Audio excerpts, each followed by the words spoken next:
Pemirsa, kembali dalam program VOA Global Report dari New York City bersama saya pemandu acara Anda, Randy Wicaksana. Pemirsa, Presiden Amerika Serikat Donald Trump sebut akan ambil alih jalur Gaza untuk tujuan pemulihan saat bertemu dengan Perdana Menteri Israel. Kami rangkum berita ini dengan sejumlah berita dunia pilihan pekan ini dalam Global Highlight. Setelah umumkan pengenaan tarif terhadap Meksiko dan Kanada, Trump umumkan penundaan kebijakan tersebut setelah melakukan komunikasi dan negosiasi dengan Presiden Meksiko Claudia Sheinbaum dan Perdana Menteri Kanada Justin Trudeau. Trump sebut pengenaan tarif ini untuk negosiasi mengatasi permasalahan perbatasan yang melingkupi penyelundupan narkoba dan imigrasi. Di pekan kedua kepemimpinannya, Trump bertemu dengan Perdana Menteri Israel Benjamin Netanyahu di Gedung Putih Selasa 4 Februari kemarin. Keduanya bicarakan normalisasi hubungan Israel-Saudi hingga soal pengambil alihan Gaza untuk pemulihan. The U.S. will take over the Gaza Strip and we will do a job with it too. We'll own it and be responsible for dismantling all of the dangerous unexploded bombs and other weapons on the site. Level the site and get rid of the destroyed buildings, level it out, create an economic development that will supply unlimited numbers of jobs and housing for the people of the area. Warga Palestina di Khan Yunis mencari nama mereka di daftar distribusi penerima bantuan. Para penerima bantuan mengeluhkan bantuan yang mereka dapatkan masih kurang untuk memenuhi kebutuhan harian mereka. Warga Palestina juga menolak wacana pemindahan mereka ke Mesir atau Yordania. Angkatan Laut Amerika Serikat ini berangkat ke Teluk Guantanamo untuk operasi deportasi migran Presiden Donald Trump. Presiden Trump telah umumkan akan gunakan fasilitas penahanan di Guantanamo, Kuba untuk menampung 30.000 imigran tanpa dokumen. Aktris Taiwan Barbie Hsu meninggal di usia 48 tahun akibat komplikasi influenza.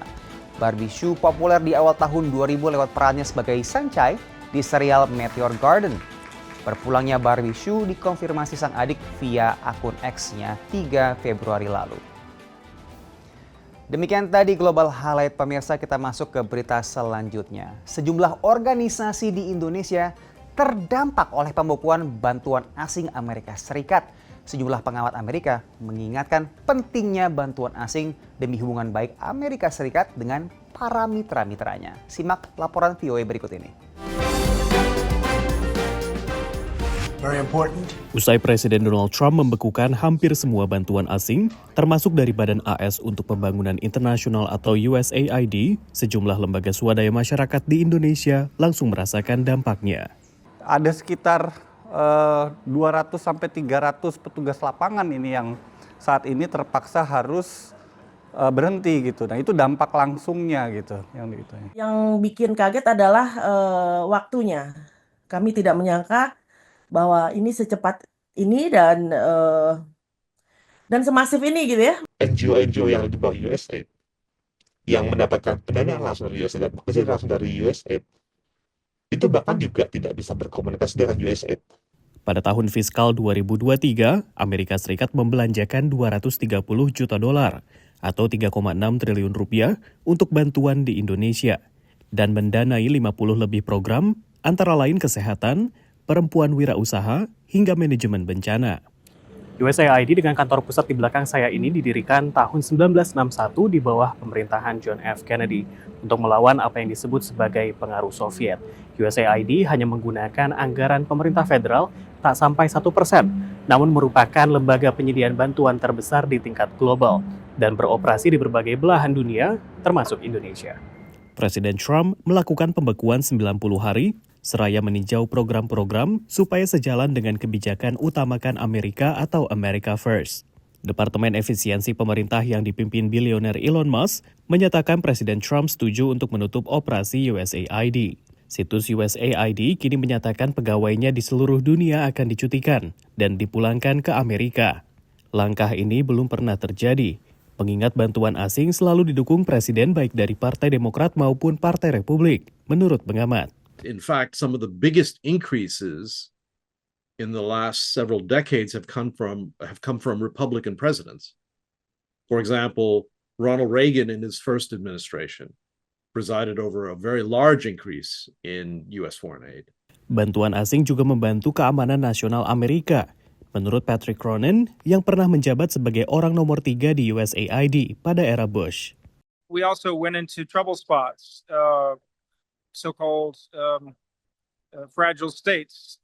Some of them were very much hot spots, like Afghanistan and nation building or rebuilding. Para pengamat memprediksi ini melemahkan pengaruh Amerika di negara-negara mitra dan menjadi peluang bagi pesaing Amerika di kawasan. You are really in need of building up expertise, rapport, goodwill. And our foreign assistance programs are definitely a means to doing all of those things, even if, again, specific programs can be discarded, added, shrunk, expanded. So the suspension of foreign aid, I think, risks ceding vital ground to China, particularly in Southeast Asia. Dari Washington DC dan Jakarta, Rio Tuasikal dan Hafiz Sahadewa, VOA. Pemirsa, jangan kemana-mana, usai jeda akan kembali disapa oleh rekan saya Aryatna Budianto yang punya 9 berita yang akan dibawakan dari Washington DC. Ana, silakan. Ya, Randy dan pemirsa, sehabis ini saya akan mengajak Anda untuk melihat fenomena bernama eggflation, yaitu naiknya harga telur yang membuat warga Amerika resah akhir-akhir ini. Jangan kemana-mana, stay tune di VOA Global Report.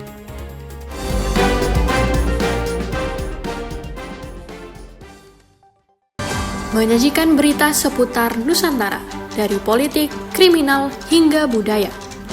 TNI Angkatan Laut terus berupaya membongkar pagar laut yang berada Terhadap seorang anak berusia 14 tahun. Mengadakan pertemuan dengan utusan khusus Presiden bidang. Saksikan Beranda Nusantara Senin sampai Sabtu pukul 11 WITA hanya di Jawa Pos TV Bali. Jelajahi kekayaan sejarah dan keindahan alam Jawa Tengah. Temukan cerita di balik tempat-tempat ikonik dan nikmati pengalaman yang tak terlupakan. Tiga sendiri diambil dari nama Ratu Belanda waktu itu yang kemudian diabadikan sebagai nama bangunan. Dan keluaran terbaru juga ada. Karena memang sampai saat ini. Saksikan Jejak Kota setiap minggu pukul 11:30 WITA hanya di Jawa Pos TV Bali. Ikuti perjalanan menyusuri masa lalu, mengungkap sejarah di balik peninggalan-peninggalan kerajaan Majapahit. Situs ini itu pernah diekskavasi oleh Balai Pelestari Kebudayaan. Kedua benda artefaktual ini menandakan tidak tak ubahnya memang di sekitar dibangun tahun-tahun sekitar tahun 900. Saksikan Jelajah Jejak Majapahit Senin sampai Jumat pukul 4:30 sore waktu Indonesia Tengah hanya di Jawa Pos TV Bali.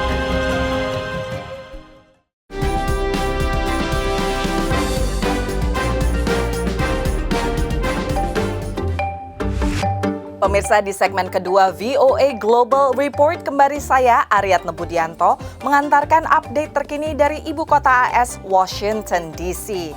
Akhir-akhir ini warga Amerika resah akibat naiknya harga telur dan minimnya persediaan. Inflasi harga telur atau yang disebut eggflation terjadi sejalan perebakan flu burung yang menurut Departemen Pertanian AS telah menyebabkan pemusnahan 20-an juta ayam petelur hanya dalam beberapa bulan saja. Lonjakan harga telur ini terutama memukul bisnis restoran dan UMKM. Selengkapnya dalam liputan Nova Purwadi.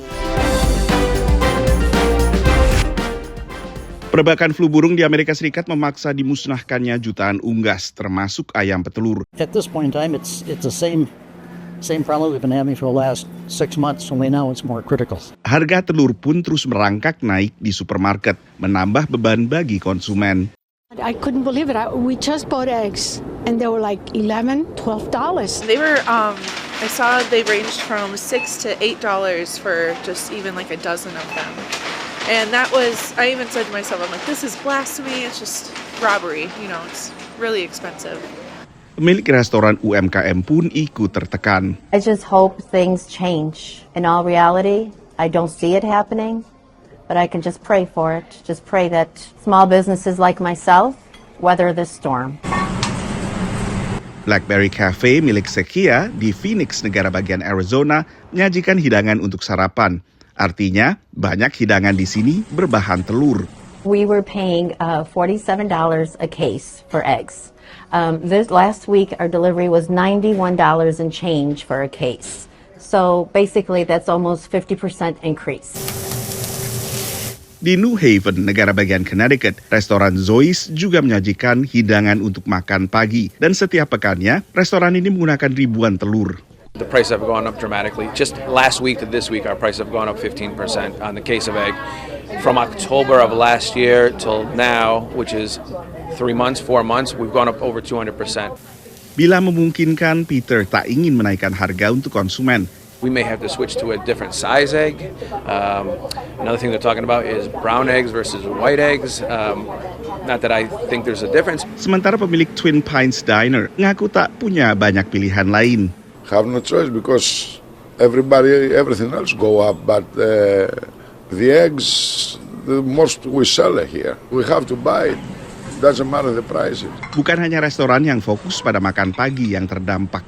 Bakery alias toko roti juga tertekan dengan meningkatnya harga telur yang menjadi salah satu bahan inti bagi adonan beragam roti dan kue. I was at Restaurant Depot yesterday and took a peek, and they are up to $106 for 15 dozen, and they were $22 a year ago. We don't like to have to go and buy, retail, but we certainly will. And we have found, especially in the last week, that there's been a couple opportunities where retail pricing has been better than wholesale pricing. Sejumlah restoran dan toko roti UMKM yang membeli telur mereka dari peternakan lokal mengaku tidak terlalu terpengaruh dibandingkan dengan yang membeli dari grosir. Ini karena harga telur dari peternakan lokal relatif mahal. Karena relatif tingginya harga produksi, tapi tidak mengalami volatilitas tinggi seperti halnya harga telur dari grosir. Dari Washington DC, saya Nova Purwadi dan tim VOA.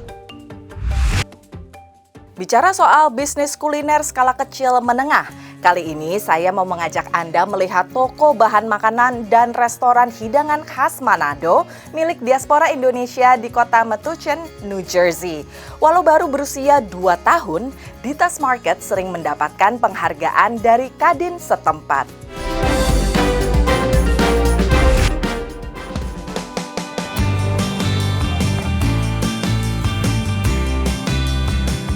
Saya tuh seneng masak di rumah. Di rumah kalau saya lagi itu saya jualan dari rumah. Open order di Facebook itu saya masukin makanan saya. Dari rumah mungkin suami tuh sempat kerja juga di company. Terus saya pikir ngapain? Dengan kita punya talenta. Yeah. Suami lihat, oke, kalau gitu buka aja usaha. Karena kita tahu juga bikinnya langsung di sini. Ini wajib nih beli nih, kita bawa. Jadi bikinnya di dalam. Iya, kita bikin ya. Kita sementara proses. Ini yang kita pakai sendiri. Kalau kita jual kita pakai plastik yang depan. Jadi membuat tempenya itu fresh langsung di sini. Berapa lama ini biasanya, Bu? Biasa 3 hari. Ini keluarga semua. Iya. Julia, Lolita, dan nanti kita ngobrol juga nih karena ini juga chef sebenarnya nih. Punya restoran juga terkenal di Jakarta nih. Kemudian Nadia. Nah, masak di sana dengan masak di sini perbedaannya apa yang paling dirasakan? Cabai rawit yang beda. Oh, beda cabenya? Beda, bukan beda ya. Jadi kita di sini yang harus di bawah, level bawah. Oh, ya kalau di sana aslinya pedas ya? Ya, kalau sana ciri khas masakan Manado itu pasti pedas. Semua serba cabai ya. Tapi kalau di sini kita harus pakai sweet bell pepper supaya balance. Paling sulit itu kita bumbu. Bumbu ya? Karena kita harus kasih tahu ciri khas Indonesianya. Sedangkan bumbu sini kan ikut musim. Oh bener. Itu dia ya. Jadi ada yang menu-menu yang kita harus pakai kemangi. Kita nggak pakai kemangi. Pakainya apa dong? Ya kita pakai daun bawang aja. Dan kita harus ada daun kunyit. Sedangkan daun kunyit sama daun jeruk itu di sini nggak ada. Kita harus kirim dari Indonesia. Come here quite often. Actually, my wife loves the eggplant. Typically, we don't eat eggplant like this, and we don't have a lot of spicy food. I like spicy. Some of it's very spicy for me, too spicy. But generally, they're all very good. I don't eat a lot of beef. The beef is very good, and I like the chicken. Lemongrass chicken is my favorite. Wah, luar biasa. Baru buka 2 tahun. Ya, ini kita langsung juga dapat penghargaan setiap tahunnya. Ini kita dapat bangga ini. Untuk usaha makanan kayak gini sulit nggak sih izinnya kalau di kota ini? Karena saya dengar juga Mutachan ini kan juga sangat mendukung small business ya. Yes, itu bagusnya, itu mayor kita juga, mereka juga dukung yang bisnis kecil begini. Dan kebetulan juga Mutachan ini ya gimana ya, strike juga. Strike juga, tapi bukan strike-nya, tapi ikut itu aja lah peraturan lah. Ikut peraturan itu akan dibantu. Ada rasa durian, merah, kacang hijau. Durian, kacang merah, kacang hijau. Kacang hijau sama buah nanas. Dari Mutachan, New Jersey, Irfan Ihsan, Nur Hadi Sucahyo, dan Tari Sirziman, VOA. Menurut Ditas Market, mereka juga merasakan dampak naiknya harga telur belakangan ini, pemirsa. Sehingga beberapa masakannya yang menggunakan bahan utama telur, seperti misalnya orak-arik terong telur, martabak telur, atau telur balado, dan lain sebagainya, terpaksa harus dinaikkan harganya. Pemirsa, sekarang kita istirahat lagi, tapi Randy akan kembali dan mengajak Anda melihat serba-serbi perkembangan terkini di kota New York, hanya di VOA Global Report.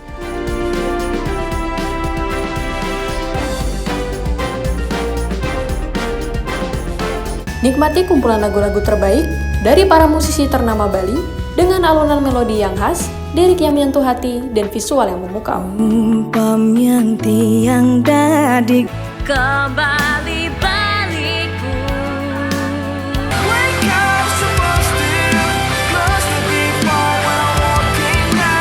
Saksikan update Gita-Gita Senin sampai Jumat pukul 11:30 WITA hanya di Jawa Post TV Bali. Ikuti berita terkini dari Amerika Serikat dan dapatkan informasi terbaru tentang kejadian yang sedang hangat dibicarakan. Senat akhirnya tak menyertakan larangan drone. Sebagian imigran tak bersurat berhasil mendapatkan legalitas. Tapi bagaimana dengan sapi laut? Ada setidaknya 3 isu utama yang mereka suarakan. Pertama, saksikan update terkini Senin sampai Jumat pukul 4 sore waktu Indonesia Tengah hanya di Jawa Post TV Bali. Mengupas tuntas kondisi Amerika Serikat selama sepekan terakhir, kami hadirkan laporan-laporan eksklusif yang akurat dan mendalam. Menggugat aturan itu ke Mahkamah Agung, ByteDance akan kehilangan akses ke pasar terbesarnya. Rumah ayahnya pun belum ketahuan nasibnya. Di antrian ini kehilangan tempat tinggal. Saksikan VOA Global Report setiap minggu pukul 4 sore waktu Indonesia Tengah hanya di Jawa Post TV Bali.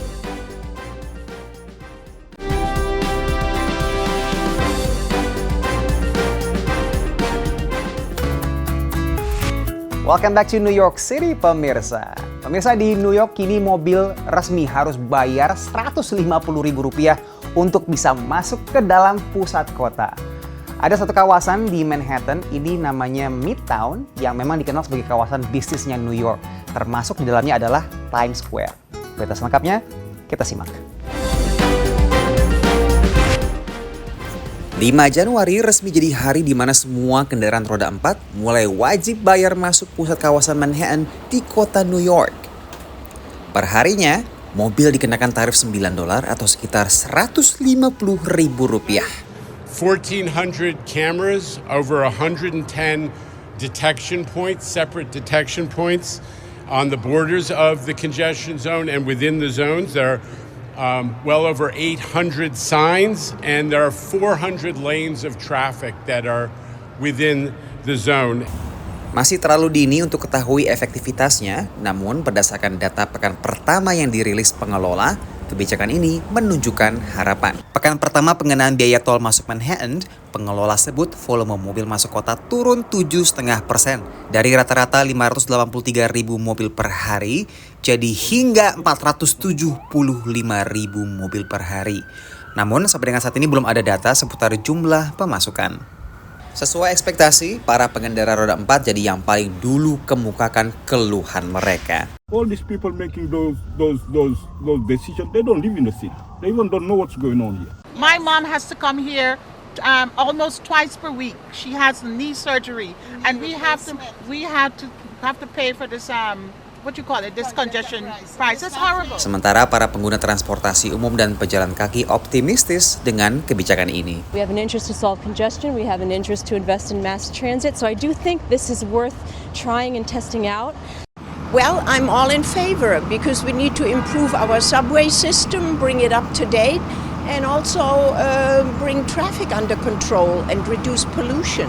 Pemasukan dari tarif ini dijanjikan akan dimanfaatkan untuk pengembangan dan perbaikan transportasi umum New York, termasuk kereta subway yang tua dan belakangan sering dapat keluhan para penggunanya. In other cities that have implemented this program, there was certainly an adjustment period. It was very unpopular at the start, and then people who lived in the area began to appreciate the reduction in traffic and the increased transit services. Dari New York, Randy Wucaksana dan tim VOA.